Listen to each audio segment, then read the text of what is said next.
Hey guys, welcome to another video. Thanks so much for watching. I am so excited to introduce you guys to Pritchard, our next facilitator for the upcoming Solar Plexus Chakra Movement Meditation Workshop as part of the Colour Theory project, happening Sunday the 25th of July here in Brisbane in West End. Is an incredible dancer, choreographer and creator. He's also a talented and knowledgeable body worker, Zenthai Shiatsu massage therapist, life coach and activist, who exemplifies what it means to walk the warrior's way with integrity, honor and focused intentional action. In the interview, we talk about Che's creative journey and body of work, and we explore ideas of mapping the architecture of our bodies and the body of the universe. We talk about rewiring our neural pathways and program patterns of behaviour through cultivating healthy discipline and routine through practice and ritual and conscious willpower. And we discuss aspects of the sacred masculine and empowering men through brotherhood and bringing balance to our lives through the integration of both masculine and feminine aspects within, and the courage to be vulnerable. And we talk about what it really means to be a creative leader and role model out there on the frontiers of creative exploration and discovery, shaping the new paradigm of conscious change makers. It's an honor and a privilege for me to introduce you to Pritchard, and I'm so excited to be working and collaborating with him for this upcoming workshop. So here is our interview with Enjoy. Hey guys, I just wanted to pop in again really quickly to mention that as we're speaking in the final stages of the interview, the sun is actually setting, and so the last 5 or 10 minutes or so of the interview is actually in total darkness and you can't really see much, but it doesn't really interrupt the flow of the conversation at all. And some of the final parts of the conversation is some of the most inspiring, I guess. So hope you guys make it all the way till the end. It was a very inspiring conversation for me to be part of, and I hope you enjoy. Bye.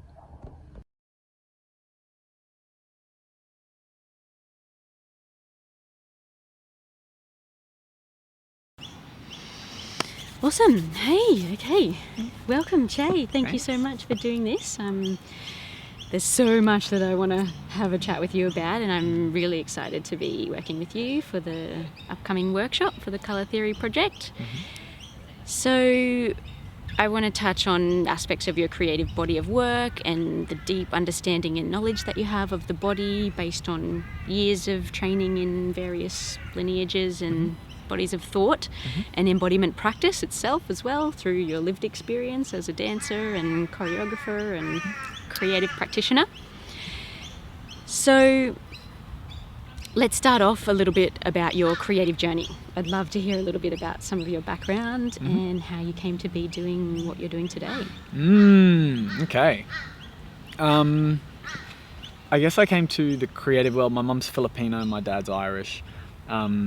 I think all Filipinos have some sort of performance running through their veins. So I think as a kid there was a lot of exploration and a lot of musical instruments, singing, dancing, all those kind of things. So there was always a creative element or something to play with in the house, and it was just constantly learning. My dad loves learning, I love learning new skills, new knowledge, whatever it might be. I just love the process of learning, and the creative arts and music and movement were avenues for me physiologically to learn. I've always been a super physically active person. I played a number of different sports at different levels, and so I think the combination of those, the artistic elements in their own realm and the love for learning new skills, and then the physical side of my life being so strong from the time I was 3 up, until now, has been a lot of different modalities. I'm always excited. It's just what's new, what else can I do, what else can I do, what else can I do? Yeah. Sometimes to my detriment, but generally I feel like because of that approach, you start to realize without even intellectually realizing the crossover, where it's like all movement is movement. you know, and we're so often used to saying, oh, I'm this sport, or I do this activity, or I'm this kind of artist, and it's like, oh man, that sport helps with that art. Absolutely. You know, all of the cross-pollination of the skill sets and the approaches and things, you know, the abstract connections that we actually find, even just through the process of sleeping on something, is amazing. And so I think that's something that I've fallen into understanding through the physical practices of those kind of things. I used to perform a lot as a kid, not through any formal things, but it was always like, oh, we just learn a dance to do at this party or this wedding or this whatever. So, and then it's like, with a Filipino mum, anyone who's Filipino will understand, will be like, do the dance for our friends, play the piano, that song. So it was always like dance monkey dance kind of thing. But in the long run, it's really helped, because in terms of self-development and in terms of how my personality is identified, it's really helped with that, and the resilience that gets built from just being told, do the thing you don't want to do right now, which, and we'll come to that probably later in this conversation, in terms of some of the characteristics that I feel that have kind of been brought through that. I guess the physicality of my life kind of took a front runner. It's kind of been going side by side. Always into drama and the arts and things in school, whether it was school musicals or things like that. But I was also playing football and playing soccer and playing all these other sports. So I've kind of always had my hand in both sides of those worlds, creatively and physically. I did sports science and business at uni. So from that, everything from exercise physiology, after graduating, it's been everything from exercise physiology to open space recreation planning to sports facility management and development, building projects, to sport and strength and conditioning coaching, to, you know, the more technical side of exercise physiology. So there's a lot of things in that realm. So a lot of my initial understanding of the body was through the Western medical kind of world. Also playing a lot of sports at varying levels, I got very used to learning about my body and different injuries and things that I've been dealing with in different coaching and strengthening kind of world. Artistically, particularly through dance is where my kind of specialties lie. And were you always dancing? Were you always training doing dancing as a young? No, so I took my first dance. This probably tells my age now, but I took my first dance class when I was about 26, 27. Really? But I was dancing for years before that. So I started as a street dancer in, you know, locking and popping and training, street styles. Started getting into a couple of crews and started performing, started getting asked to do gigs and whatever. And then I decided, I moved to Canada at that point in time, and I thought, I'm going to actually go to a few classes, connect with the community, and that happened amazingly. Like, the artistic community is just like this big hug. It's just, you know, I think any traveling around the world, or any time you find yourself new to a place or new to a community, it's like getting involved in a sports team or a dance class, or, you know, these physical practices that involve sharing and involve roles and involve, you know, extensions of ourselves, just connects us instantly with different communities, which is amazing. So I didn't actually start the physical training part technically of the artistic world until about then. It's incredible. And I've seen you move, and my goodness, you look like you've been doing that. I mean, you know, you have been doing it for years now, but you just have this control of your body that's incredible. Thank you. It's one of those things where it's just like I can take some of the sports knowledge and the understanding of, you know, through uni we did motor learning, and we did, you know, all of these, you know, biomechanics and all of these different things that give you a thorough understanding of how the body works. And then movement analysis is something that I actually do a lot of now. And that crosses over everything from circus to dance to sports to athletes to general population to posture to, For sure. all these different things. Anything with the body, I just have always loved looking at things and going, why is that doing that? And how is that moving? And what's the difference between why this movement or this posture makes me feel a certain way when I see it or when I do it? For sure. What's that link between the emotional receptivity or the emotional feeling of it compared to the physiology of it? Like, what is it? Like, to me, that's a beautiful thing to hack and to understand. For sure. It actually leads me into an interesting aspect of, or why I'm wanting to do this colour theory project, is decoding our patterns of movement and even extending beyond movement, or maybe reframing the word movement to incorporate all aspects of movement, not only dance or embodiment practice, but like movement as gesture. Yep. And gesture as action in the world. Like every single little thing we do is gesture and movement. Yeah. And we have these coded programs and patterns of behaviour that we just sometimes unconsciously slip into. And so sometimes most of the time. Most of the time. Yeah, absolutely. exactly. And so I'm all about unlocking or becoming aware of those patterns so that we can then start to pull the little pieces apart and unlock that. So perhaps, and because I know you've spoken a lot about that in the work that you do, is movement analysis and assessing and breaking down these 100%. pre-conditioned patterns of behaviour. So, that's exactly right. Yeah. So do you want to talk to me a little bit about that? Absolutely. So this is something I'm hugely passionate about, and I think if anyone's movement is a beautiful word. It's all encompassing, right? As you said, there's movement of energy, there's movement of thought, there's movement of bodies, there's so much movement happening. Where do I start? I guess to stay. What, did you see how close that bird was? Yeah. Crazy. That was sick. Reprogramming neural pathways is one thing that I'm super familiar with and passionate about. There's a lot of different neural patterns that we sit into. You don't have to do something too many times before it goes, okay, that's, neurons that wire together, fire together, right? So I'm a Zenthai Shiatsu bodywork therapist and teacher, and that's one of the things that we say as a global thing, like, oh, what do you do? It's just like, well, we reprogram unwanted neural patterns, unwanted pathways of energy.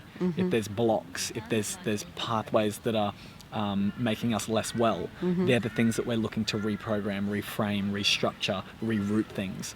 And that can go through from our psycho-emotional body to our energetic body to our structural body. We've got all of these bodies, and they all tend to obviously work together. So you can work from one to the next, or work from the next back to one. And one of the things I'll say is, like, sometimes if we're thinking from our ego, or we're thinking too much from the yang, sometimes we tend to. So Zenthai Shiatsu is based within 5-element theory or traditional Chinese medicine. If we're thinking too much for the yang, and we're thinking too much in terms of forcing things, sometimes we're just strengthening unwanted pathways. I like the phrase quiet enough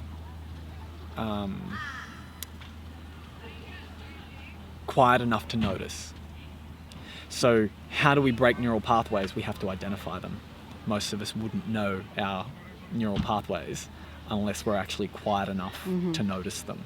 Whether we're doing psycho-emotional work and we have to notice our behaviors and our patterns as those things, or it's our body and we actually have to use interoception to think of the internal experience rather than the external. I'm going to do this with my body. It's like, no, what does that feel like? What is that? What drives that? Where is it coming from? So if we're quiet enough to notice, then we're listening to our body, we're listening to what those things are.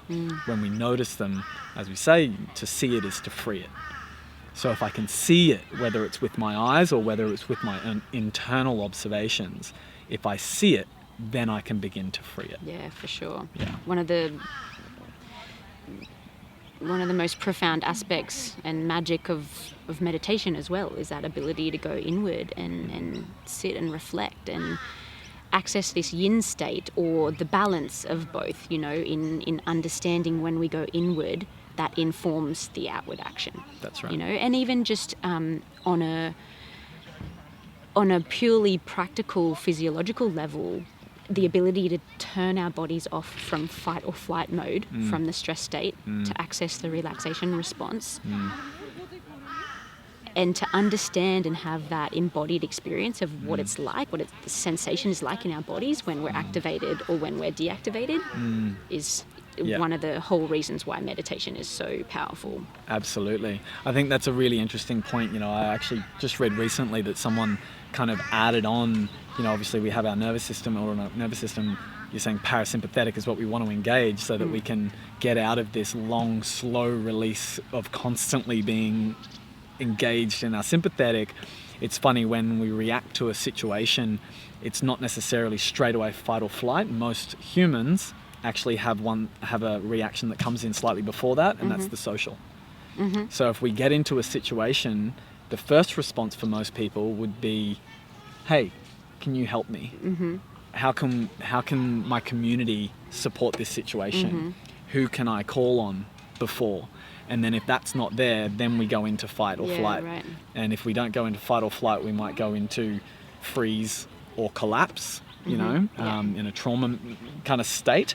But yeah, like the parasympathetic nervous is I've been amazing. reading some interesting stuff about polyvagal theory, actually, how that aspect of our parasympathetic nervous system actually has this embedded emergent social response system. That's which right. is super interesting. Absolutely. Yeah, I can't remember the name of the guy who's been sort of pioneering that work. I wish I could remember right now, but anyway.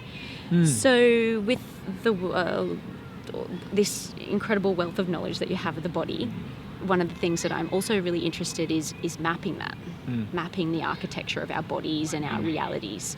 So could you give me a little bit of a rundown of the map that The you map have? that I have of this facility, this current facility? And through the work that you've done in understanding others' bodies as well, through massage and dance and movement. And Absolutely. So these beautiful skin sacs that we've been blessed with in our time here. This to me comes down to lenses. I think there is no one way to look at the body, and I have the utmost respect and adoration for the people who go deep into certain lenses. So when I say lens, it could be I love using an Ayurvedic lens to look at the body. I love using a 5-element or traditional Chinese medicine lens to look at the body. I like using a structural, Western medical lens to look at the body. So all of these things, and it's what comes up for us at different times. So the map of my body, I have this kind of journey that I've been on the last probably 5 to 10 years of just being so interested in so many different views of how to look at the body, and just views of everything, whether I'm looking at, quantum mechanics, or I'm looking at, water, and how the idea of water is so vast in our life. I'm not a kind of person that can just hold all of that information. So I had this huge, beautiful, relaxed, released, open understanding that whatever comes through for a reason at the right time. And the more relaxed we are, the more silent we are, the more we learn to listen to our facility and we listen to our mind and our gut, then the things that come out will be the right lens to use at that time. So for me, the map of my body is I'm a structural being of molecules and all sorts of atoms and things like that. So I love thinking about the body in its physicality, energetically, through yoga, a long-running yoga practice that introduced me to the yogic mentality of our body and our facility, particularly the breath, is an amazing gateway. I see myself as like my breath being obviously the gateway between the exterior and the interior physicality. And then I have like I'm energetically, I tend to use a very traditional Chinese medicine or 5-element theory lens of that as well. So obviously we have a lot of meridians running through our bodies that every organ, or every element of the 5 in traditional Chinese medicine has 2 organs, a yang and a yin, and they have meridians and specific points that we would use in acupuncture or acupressure. So when I have something come up that draws my attention to someone else's body, then I'm looking both at the structure, if that makes sense to me at the time, or I might be looking at the emotion, if that seems to be the overarching thing for that person, or if I'm looking at the points of the liver or the liver meridian or whatever might be speaking to me at any point in time. I think they're the things that we need to lean towards. And that just comes down to listening. So an example might be that, you know, because everything would be interlinked and there's no wrong answer. But if I look at someone and the feeling that I get from them or the information that is coming with the physical presentation is grief, for example, or I know something's happening and that's presenting in a posture, then my mind goes to the psycho-emotional elements of what that means and how we can help release some of that or open some of that, those protection mechanisms that obviously come in with that. Other people, it might be a physical thing where it's just like, oh, this is happening because of X, Y, and Z. I sit in this position a lot. I do this, I do that. Yeah. And like if it's presenting as pain or something like that. That's right. That can give you access to an aspect of knowledge that if the pain is presenting here, what that means, reading that. That's right. And so the you know, we could label it as like structural energetics, which is like there's a structural thing going on, but there's also always an energetic conversation happening. Yeah. So, you know, in Zenthai we say, you know, the hardware can create the software and the software can create the hardware. You know, if we're thinking or feeling or our worldview is an approach or our approach to something or our framing is a certain way, then that will end up being held in the hardware and it can become almost semi-permanent. So if we fix the hardware, but we haven't fixed the software, will end up going back into those shapes and those structure. So yeah, there's definitely always a number of conversations and it just depends on what the environment is, what the context. I mean, context is everything. We live in a world of context.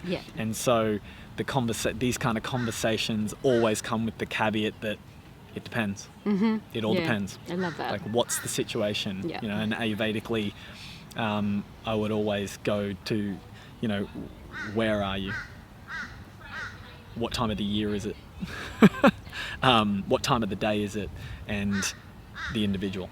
Like, what's the person's individual past? What's the individual? You know, so if we're looking at why things are presenting the way they are, or how do we break these patterns and pathways, or how do we change these elements, we need to consider the whole context, because we're nothing without context. For sure. Yeah, I love that. Another aspect of the energetic frequency of the solar plexus chakra that comes up for me is this idea of, for one, is discipline and routine and ritual, and this idea of how can we create a life based on ritual consciously and intentionally from a place of groundedness and centeredness in who we are. So I'd love to just have a little bit of a conversation with you about what discipline means for you and what your routines look like and your rituals look like. Beautiful. This is like one of my favorite subjects. A big part of my work over the last 20 years now has been lifestyle advice, whether I'm mentoring or life coaching or even through body work.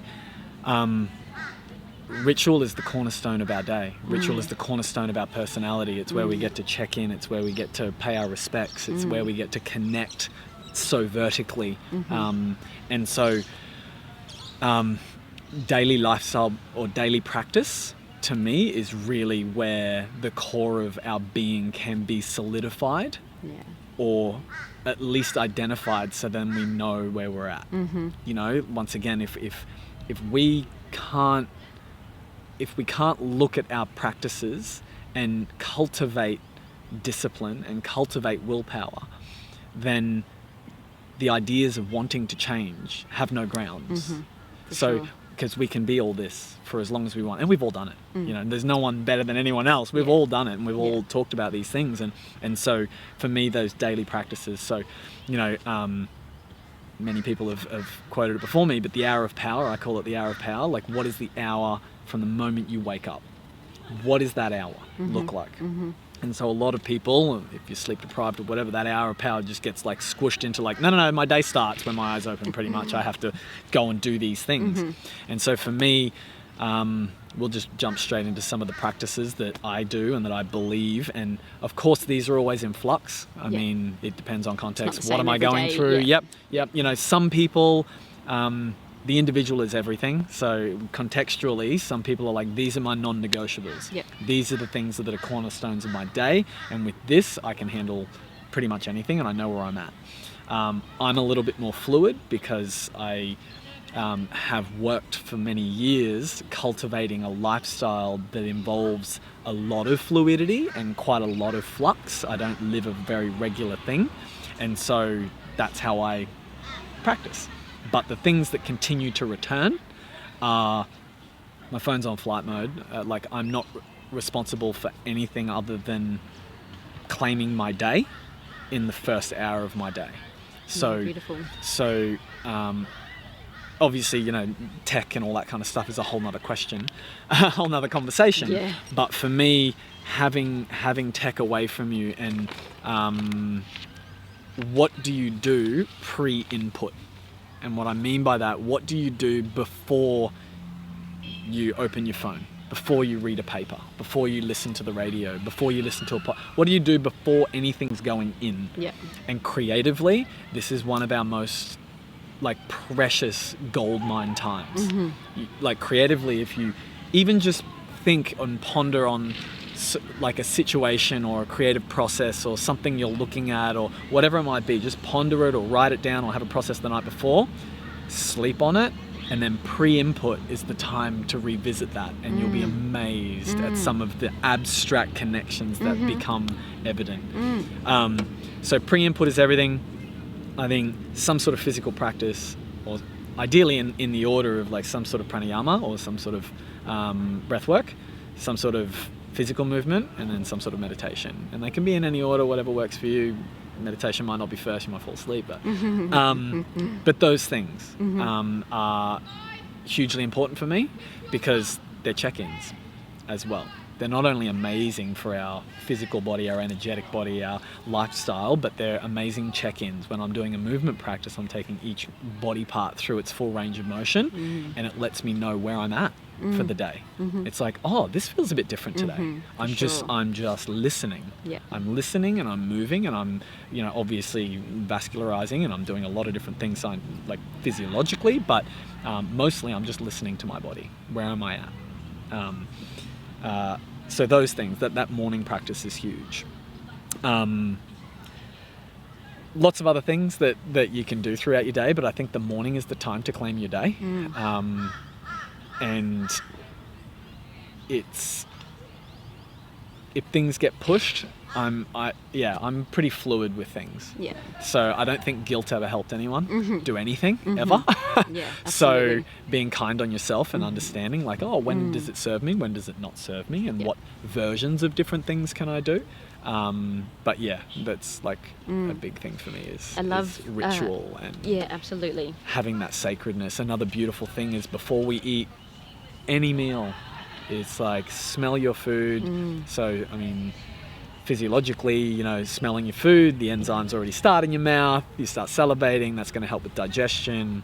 You know, we say it's not you are what you eat, it's you are what you digest. So, you know, drink your food and eat your drinks. So basically it's like giving your eating practice, which is multiple times per day, giving some ritual around that. And so many of us do that so unconsciously. That's right. Even just a little, like something that we've been doing for some time now with our 2 kids is we just say a bless before we eat. Yep. And the kids love it. The kids get into it. They're like, yeah, let's hold hands and do a bless. And we do like a 3 ninjas in, like, ah. Yep. Awesome. Amazing. Yeah, Amazing. It's just like, just having some respect. And this goes like, so I've run a little test weekend called Live Aligned, which is like going to be a 3 or 4 day camp out. Going through a number of different things, whether it's global economics to race relations to masculinity and femininity explorations, all through play-based games and yoga practice, all these different things. But the whole concept is to live aligned with our values, and this is something that drives myself and my partner Asha. Living aligned with our values. Because when we strip everything else away, we have these values that don't really change too much. Yeah. And the more that we live aligned with them, it's not always possible and it's okay, but the more that we live aligned with them, the lighter we feel. The more authentic and like, holy shit, this sense, which is it's our soul base. It's what identifies our character and our personality. And we get this beautiful, uplifting confidence and resilience about going, holy shit, I'm not holding on to, the guilt of things and the dredge of things and like fighting against something to try and make something happen. It's like, no, everything will be, and I can move forward strongly. So yeah, food and appreciation for where things come from. Helena Norberg Hodge, who's a localization specialist, and global economic specialist, and she always says, or it might have been her son actually, he says, we're at a point where our arms are so long we can't see what our hands are doing. And so where do our dollars go? Where does this food come from? What is this person going through? All of these things are like metaphorically like, we don't really think much about the journey that someone or something has taken to be in existence. And so taking that moment, like before we eat, smell your food, 3 deep breaths, have a moment of gratitude, and it can be for any part. It can change each time, but and plus 3 deep breaths is a good amount of time for us to vagus nerve to stimulate our parasympathetic nervous system, which gets us ready to digest.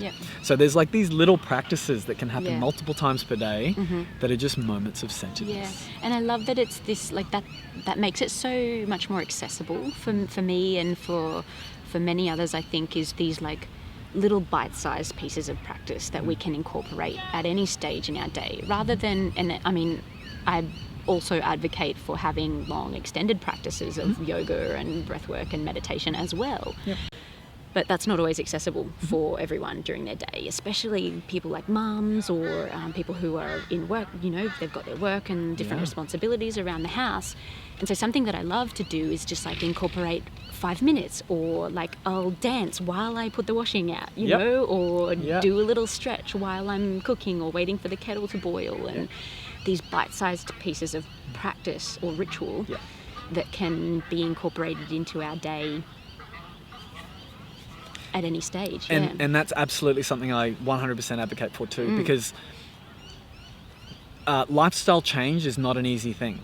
It's an easy thing if all of a sudden we put our current lifestyle on hold and then we go on holiday and we get a fresh start, but then you can't just keep adding things. Most people need to take things away from their life. For sure. But finding those little moments, finding those little practices, injecting those things into our regular day, our current lifestyle, and then having maybe a little focus on something else to swap in or out or introduce or to take away, totally makes it achievable. And for me, it comes down to like, for example, if I see someone and they're like, oh yeah, I need to stretch more, and I'm like, I wouldn't say you need to find time to stretch more. You just need to discover within yourself, are you a person that likes stretching? Because if you're a person that likes stretching, you'll just be doing it whenever. Like I'll be in an elevator packed full of people and I'll have a stretch. Like we get past the social weirdness and everyone's like, pretty good idea. I might have it a little straight. Like, as soon as you start doing things, people are like, actually, that's a great idea. Totally. I'm often that guy at the party doing yoga. Totally. It's like, you know, it's giving yourself permission to be that person. Rather than trying to add things to our overscheduled lives, it's just like, no, we just change the way we do the things we do to incorporate the person who we aspire to be. We just start being it. Yeah. You know? And that's the whole thing about embodiment practice, is that you're embodying it. It's something that is in your body. So it has to be a practice, or it's an experiential thing, you know, that we cultivate. Yeah, absolutely. You also mentioned, you know, like this kind of, and something that I really admire about the work that you do and your partner Asher as well, is this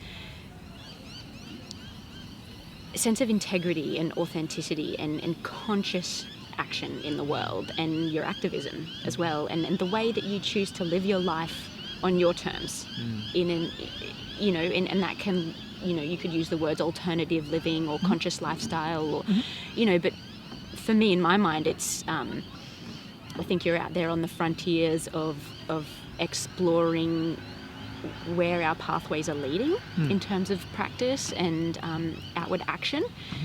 So can you tell me a little bit about, you know, how you've integrated that into your lifestyle in this, like, knowing what you need to do for you, and this kind of non-attachment to what else is going on out there, and just this kind of freedom to act from a place of consciousness and integrity. Yeah, absolutely. So for me, a lot of this comes down to, well, there's a couple of things that I'd like to speak to. One is zooming out and zooming in, and how that can give us different perspectives of what our actions are contributing to. And the other is the cultivation of willpower and the cultivation of resilience. So I see willpower as being a trainable muscle. It's like, you know, for me, so Asher and I live waste free. We're not, what we consider that to be is not being responsible for the generation of virgin materials. It's kind of a roundabout way of saying we don't use plastic, we don't use metal, we don't use, we might use them, but they've already existed on the planet. So, you know, we won't be going buying new things. So for me to go to, I get caught in a situation where there's people serving food, but it's in plastic. And I go, oh, okay, well, that's the only thing available. Okay, it's all right. I don't have to eat right now. That's okay.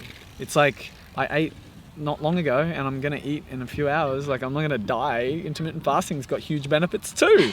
I'll just do that, you know? So, sure. and that's like doing a little bicep curl for your willpower. And that's a small decision to just go, oh, no, that's okay.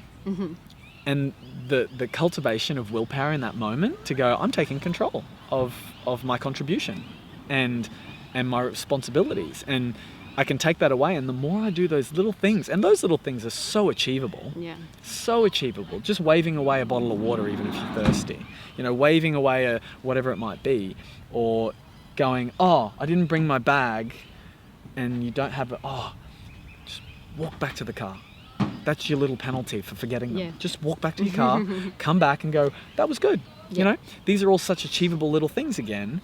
They're like doing bicep curls. When it comes time to actually have to do some heavy lifting, then it's so much easier. You're ready for it. I've been there. It's like, I've been cultivating this. I'm fine. Like, I have complete control.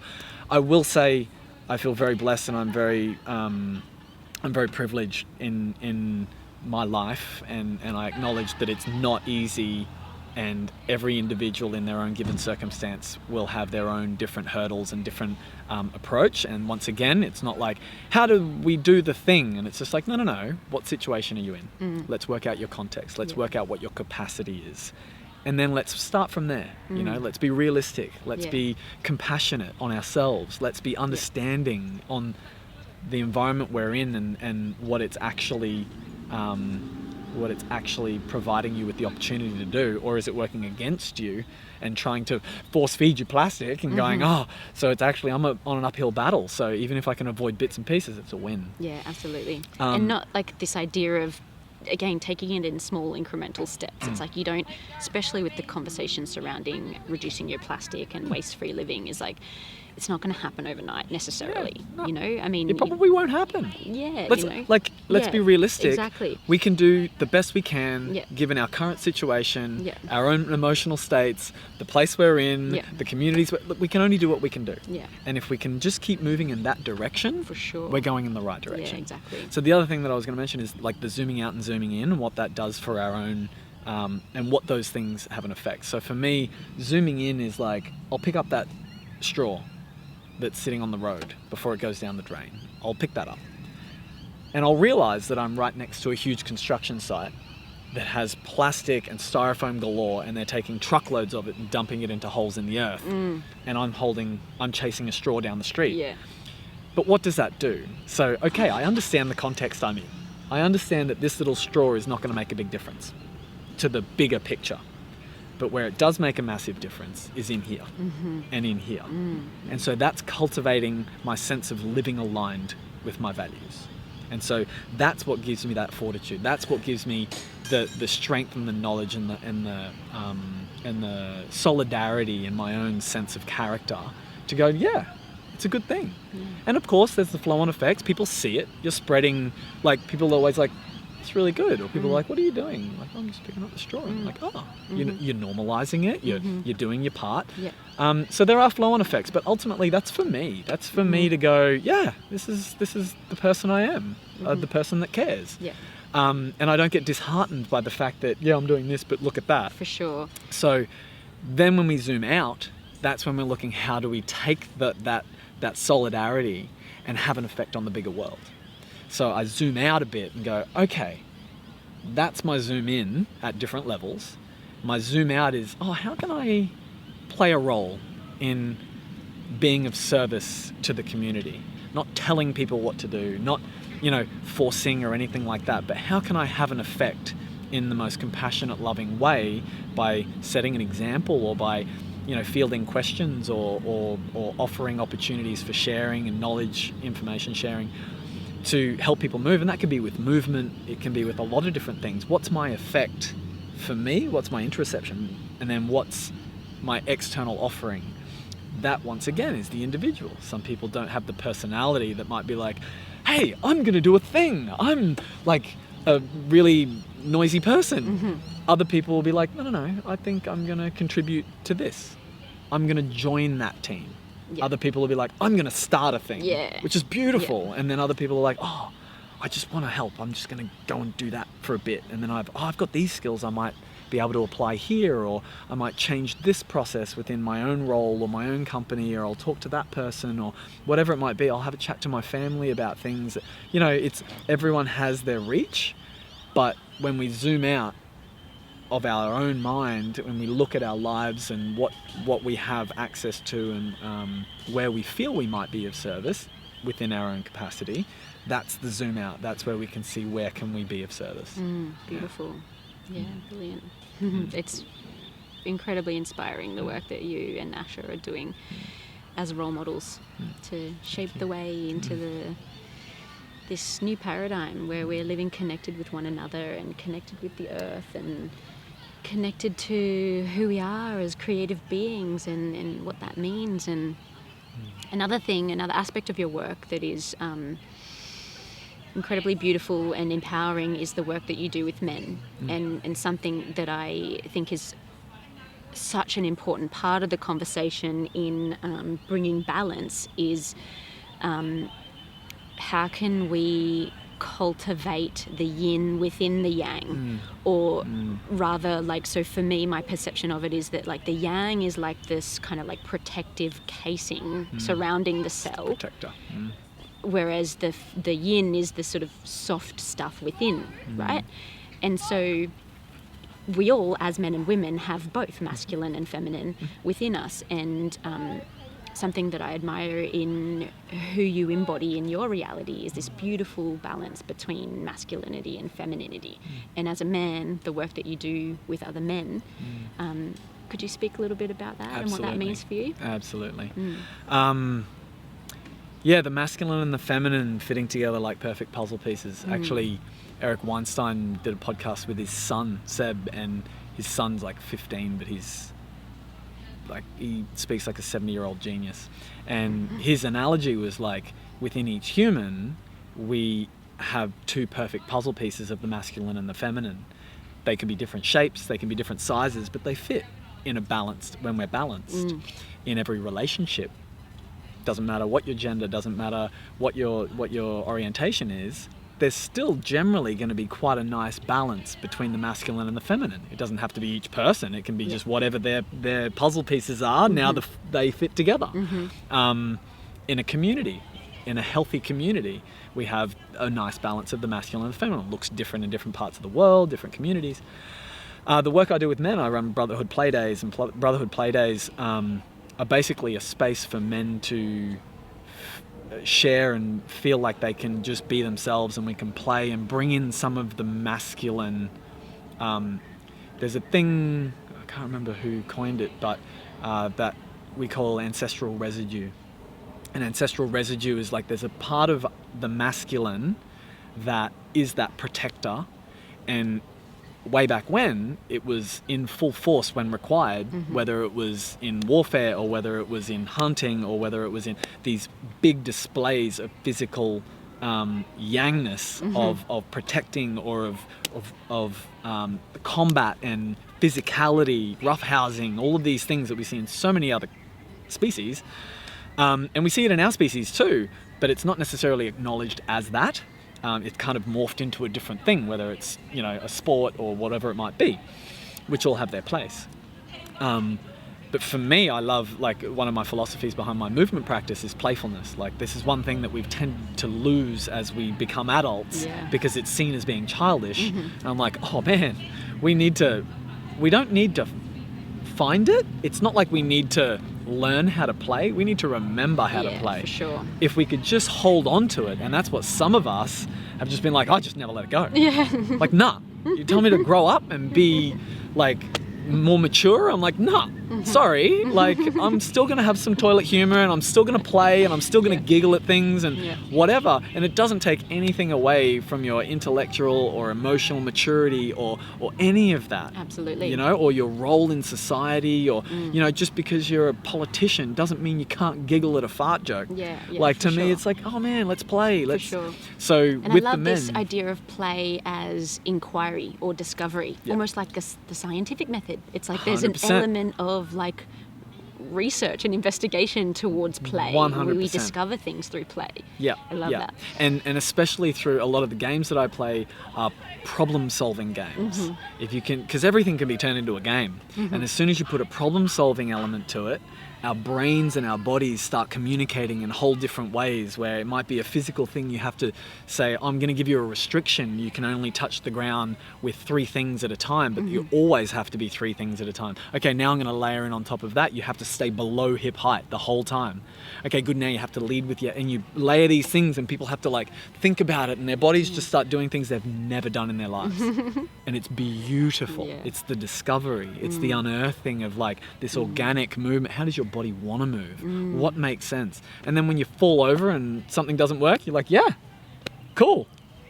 Totally different. You discovered your edges, you know? And so, the stuff that I do with guys is like this space where we're learning now, because we've had such a strong feminist movement through all the waves over, you know, the last 50 odd years, 60, 70 odd years. We're kind of in a point now where there's a lot of men who are trying to work out, hang on a minute, I know what I'm not supposed to be, but what am I supposed to be?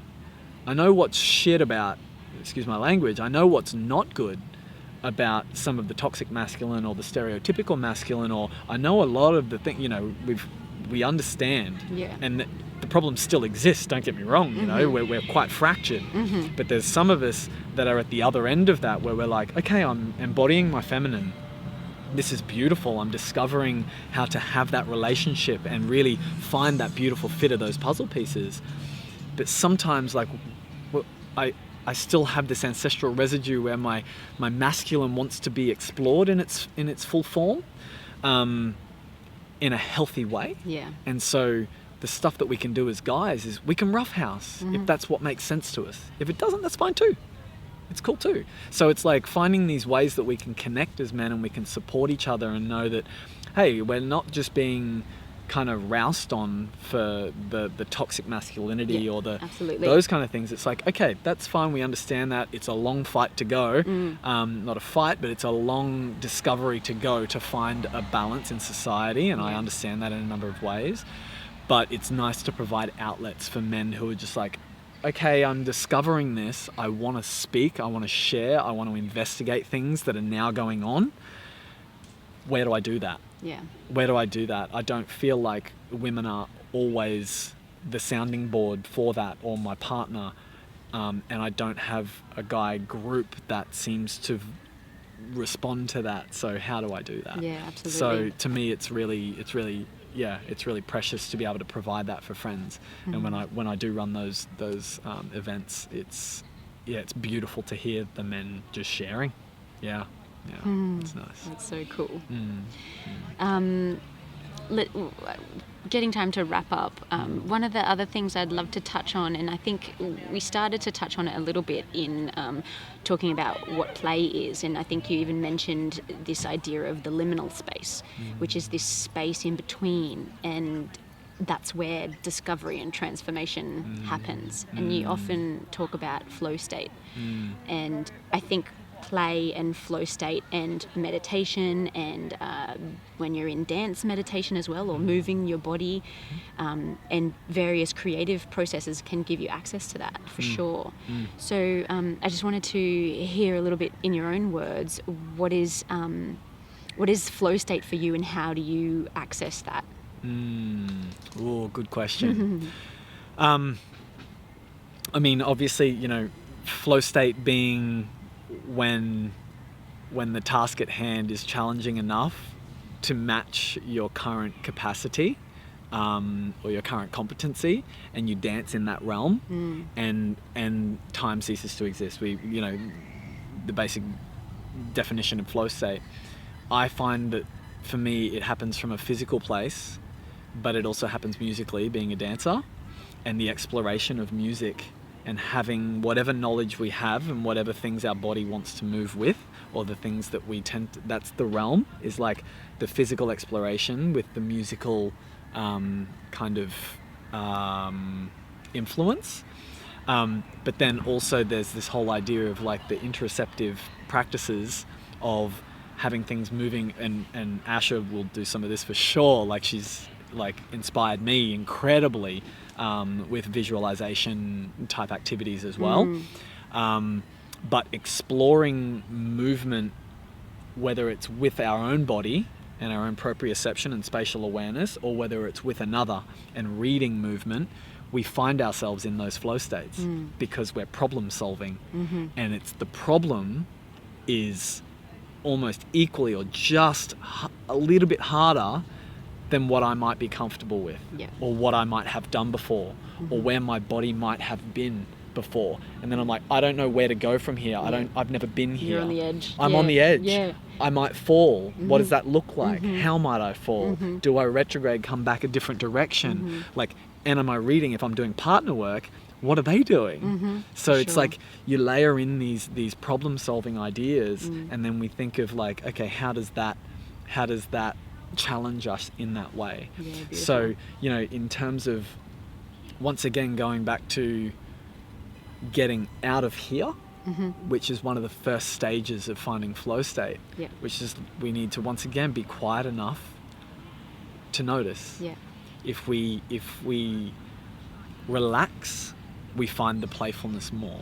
If we relax, we learn better. If we relax, we hear more. This is in body work. It's in gestural, like reading of conversation with people. It's in community. It's in groups. It's in rooms. We all know when you walk in, you can feel energy, and it's if the more relaxed we are, the more of that becomes louder. And to me, that's where that connection to our roots and the things that we feel as our deepest level start to come through us, and we can actually feel into, this flow state is not coming from here. And it's a beautiful realization, because then it's like it's not you. For sure. As much as it's you, it's a deeper you. It's almost like you become a channel for something beyond you. That's right. And something that I've noticed when I'm accessing flow state, like I'm a long-time athlete and endurance runner, and they often talk about things like the runner's high, and it's essentially just flow state. And something that I've realized, and I think this is why I'm drawn to things like meditation, is this deep connection between the relationship between body and mind. And I think, for me, in my opinion, flow state is when body and mind are in this dynamic dance. I agree. And so it's like they become one, almost like the circle that is the balance of yin and yang within, like this gestalt theory, that it's like the sum of the parts is worth more than the... I know, I could never say that right. The whole is always more than the sum of its parts. Or in systems theory, we would say that it's the emergence, which is like you have these systems, you have the yin, you have the yang, you have the masculine, you have the feminine, you have the mind, you have the body, but all of a sudden when they dance, you have something new. Exactly. You have this emergence of this whole new thing that you didn't know was there, and it couldn't have been there unless they were dancing. Yeah, exactly. And you're exactly right. Exactly. And that's the magic of creativity. It's literally magic. I mean, I use the word magic, but you know. And to me, I think power in that. Yeah, and I think one thing that, particularly in Australia, that gets a little bit lost is the true value of the arts and the true value of creativity. And if we look mythologically, story is everything. We connect through story. We connect through myth. We connect through these things. Absolutely. And that's really the hidden backbone of how we exist in groups, how we exist in societies, is actually through dance. You can look at any culture in the world and show me how they didn't come, and the longest things that ran through those lineages were dance and song and connection and ritualistic practices. Absolutely. Ritualistic practices, breathing, chanting, singing, chanting, activating vagus nerve, all of these things, they are so consistent across every human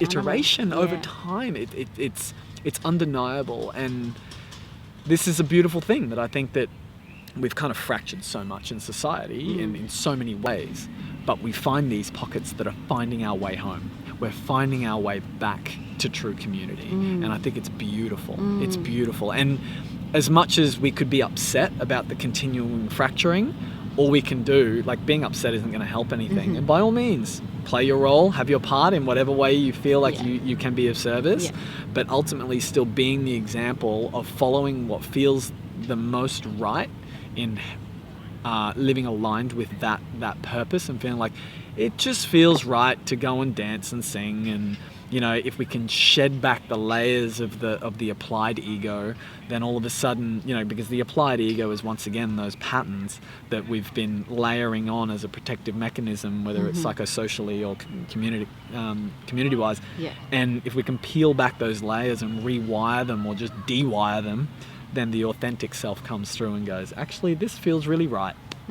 And now I don't really care what anyone thinks, because it feels right and it seems to be beautiful. It's beautiful for me. I'm connecting with others. How can this not be the right direction? Yeah, beautiful. Just to finish, you talk about alignment, and this is an idea that I often talk about, is this idea of vibrant alignment, which is it's based on this framework of light and colour, and this is where the whole idea of colour theory came from. It's this when we can walk our way with authenticity, in alignment with who we are, we radiate our vibrance, so it's this walking with the vibrant alignment of body, mind, soul, spirit together in community. And so it's just an idea that I want to finish on, because it's something that I see you walk that way with such integrity and authenticity. And I just want to say thank you so much for the message that you're bringing to me and these communities and the world with your beautiful creative work. Thank you so much. And I think it's a beautiful way to finish, because to me the alignment that I speak to as well is very similar.